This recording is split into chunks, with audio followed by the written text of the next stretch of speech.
Hey, what's up? It's Jim, and today I'm going to talk about the film The Walk. When you're talking about this film, and anyone's going to ask you about this film, they're going to ask, yeah, but how was that sequence? And that's kind of the thing with this movie. That's the best part of this movie. That's probably the part you're going to remember 5 years from now, is the actual walk between the two towers. And that part is thrilling and amazing and a must-see in IMAX 3D. The rest of the movie is a different story, and that seems to be what's going on with this film and his previous film, Flight, where it has an amazing, awe-inspiring sequence that you have to see on the big screen that you will remember forever, and the rest of the movie is like a prestige movie they used to make in the 50s or something. It's a bizarre circumstance where you see a director who's technically gifted, can wow an audience, can thrill you, can make you feel all tense and really feel like you're going through an amazing theatrical experience, but then bore you to tears with the prestige kind of a picture. He seems to be someone who actually kind of likes making prestige pictures, like someone who during the 50s and 60s, when I think Zemeckis was a kid, so he's kind of doing the pretty typical nostalgic thing, but nostalgia for the period that he was in, which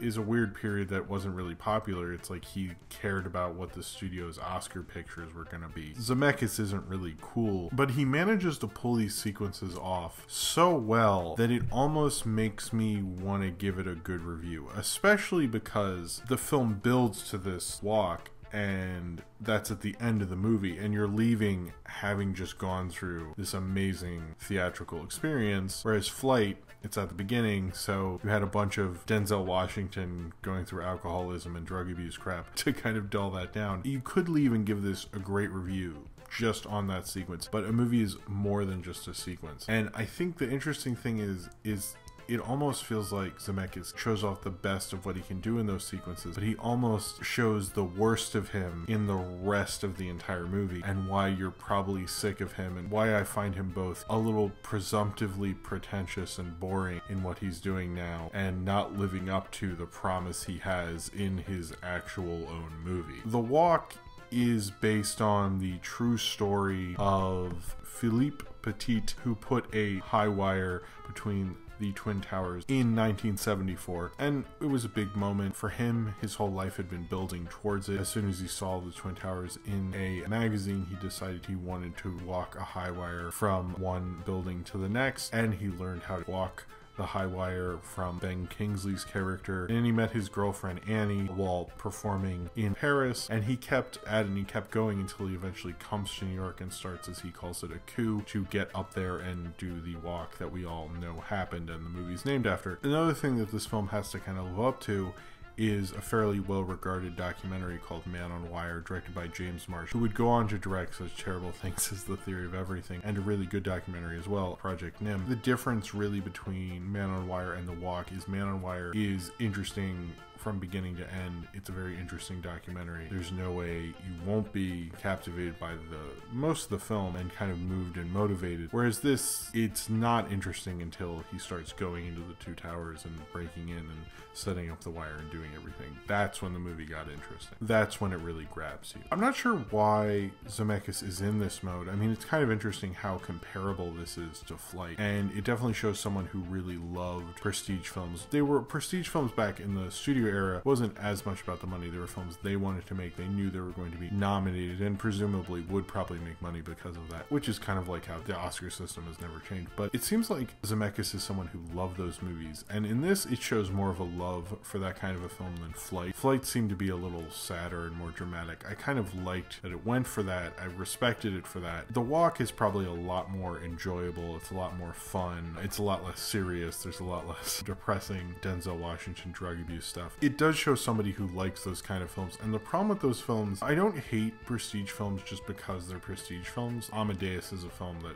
I've watched countless amounts of times, and there's lots of films, kind of prestige films, that I do like, but the thing is, I don't think this film has, as bizarre as this to say, enough of a through line other than having this kind of narration where Joseph Gordon-Levitt playing Philippe Petit is telling you everything and kind of explaining everything. It feels very like watered down in how it's telling it, but it doesn't have a through line about his personality and really saying something other than this guy who has this crazy feat to accomplish. It's not, I think, really saying anything really universal the way Man on Wire actually did, oddly enough. And a lot of times with prestige films, it's like a lot of potpourri in a bathroom after you've taken a massive shit. Just because you put a lot of potpourri there doesn't mean you shouldn't flush the toilet. And a lot of times these films, they have a lot of structure problems, they have a lot of plot problems. And with this film, it did feel like I almost watched two movies. One, everything leading up to The Walk, and everything before just felt like one of those cheesy biopic kind of movies, and it never really got into it. It also didn't help that Joseph Gordon-Levitt has a very fake French accent. Oh, well, I was going to put my wire between the towers. Ha ha. He doesn't actually say ha ha, but he might as well. It's like fairly Pepe Le Pew. If you're doing a French accent in the movie, if I'm thinking of Pepe Le Pew, you're not doing a good job. Unless you're actually making a movie about Pepe Le Pew, then you're doing a great job. But it just felt very fake. Supposedly he was coached and stuff, but it's a little weird when he's standing next to the actress who's playing his girlfriend, who is French. Like, I would have felt like such an asshole after a while, but Joseph Gordon-Levitt doesn't. He does kind of have the exuberance and the enthusiasm to really pull off the part, and eventually kind of just get used to it. But at the beginning, it does feel like an SNL sketch, and it does have a lot of parts where they're speaking in French a little bit, and then suddenly the Philippe character will say, I want to speak in English because I want to move to New York. And it's like, okay, we know you're doing that because you want like multiplex people to come to the movie, and you don't want to lose an American audience because they won't see a French movie. It's one thing when you do it in something like Inglourious Bastards and it's like once, but they do it like a lot. If they just like not done that and done like a Valkyrie, that probably would have been a little more believable than constantly drawing attention to it. And it does feel a little phonier in those sequences. But then when you get to them getting into the two towers, it was so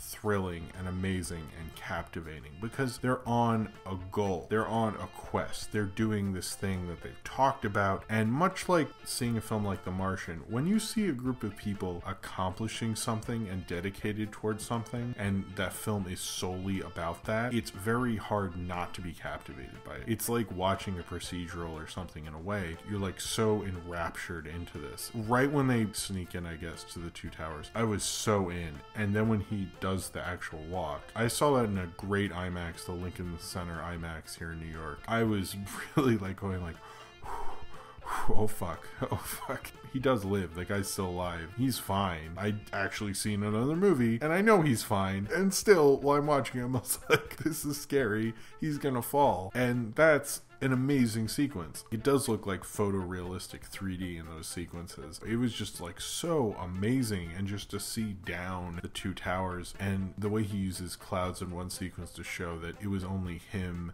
and the high wire, and then those go away. There's the theatricality to it. Zemeckis does an amazing job, and it shows technically he's the guy who did Roger Rabbit. He did the technical advances in Forrest Gump. He's done a lot of great things with special effects over the years, and you can tell he's a seasoned studio director with special effects. Only someone like that could pull this off as well as he did, and Joseph Gordon-Levitt is at his best in the whole movie when he's on the high wire. He definitely has an old school Hollywood showmanship that works for this movie, and it works in that sequence so well. I really felt like I went through something after that sequence. I was just like, oh my god. As lame as it is to say you're on the edge of your seat, that sequence puts you there. It puts you into that. It was apparently it was actually never filmed, believe it or not. So Zemeckis wanted to try to capture that experience. I think he made something his own, but it's incredible and thrilling. If you have an IMAX or a large format theater near you, see this in one of those theaters, because I can't even imagine seeing this on home video. I actually like when studios try to make something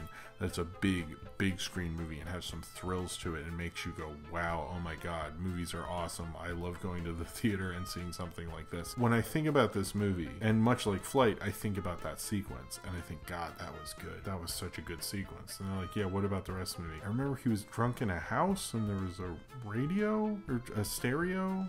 Kelly Riley was there, maybe, I think. And The Walk's kind of the same way. It's like, I think eventually I'll just think of Man on Wire when I think of this story. It's cool to make a sequence like this, but it just, that the whole movie isn't as captivating as that. But there isn't, and you really shouldn't just grade a film on one sequence. It does have a better flow to it, but it's still just a cheesier awards picture. I think it is more fun with the cheesy awards stuff than usual. Zemeckis likes the lamest crap possible. And that goes throughout his film, where he has a large portion of the film take place in French, and then he has it in black and white, and then some parts are in red. Why? And all the French songs aren't French songs. He has American songs translated into French, which is also super boring. It's like he can't even imagine the 60s except for under his own dumb nostalgia, which is total Zemeckis. He's just not exciting as a director. He's exciting when he does these special effects sequences. And he's a weird director because I love the Back to the Future movies. I love Who Framed Roger Rabbit. And then there's other parts of his filmography I just fucking hate. And you think of a director who most of my childhood was rewatching a certain percentage of his filmography, that I'd really like him and want to see all his movies. But honestly, he kind of frustrates me. I wish he could do more and do more special effects stuff, because I think that's when he's really at his best. He can do a lot of interesting character moments with special effects and then thrill the shit out of you as well. There's not a lot of directors that could do that. I wish he would do something like a superhero movie or a big effects movie again, because I think that's where he could really show off what he can do. He is a world-class director when he does those sequences, but in everything else, he's a stale, boring kind of studio director who you're kind of sick of, the kind of 90s studio director who we don't really have studio directors like that anymore. But Zemeckis kind of acts like that's auteurism and grandeur and amazing. When you like watch his films, they're like, no, it's like you're not that good. But when he has those amazing sequences like in Flight, like in The Walk, it reminds me of why I liked him and why I think he's a good director. He just doesn't have that going throughout a whole movie. He's almost like not a storyteller anymore. He's just like a guy who's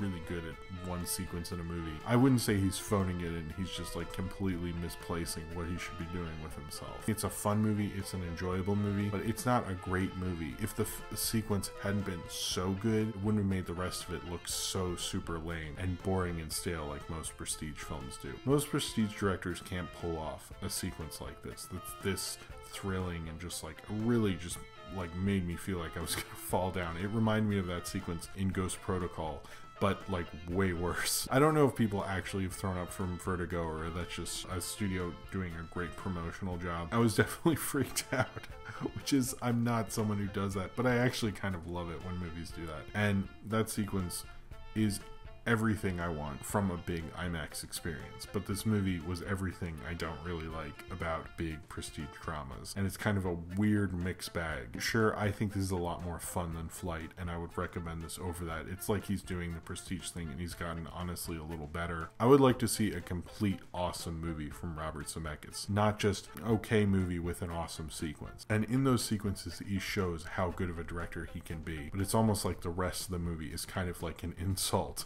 to that awesome sequence. So if you have seen The Walk and you would like to talk about it, then comment below in the comments and subscribe if you would like to.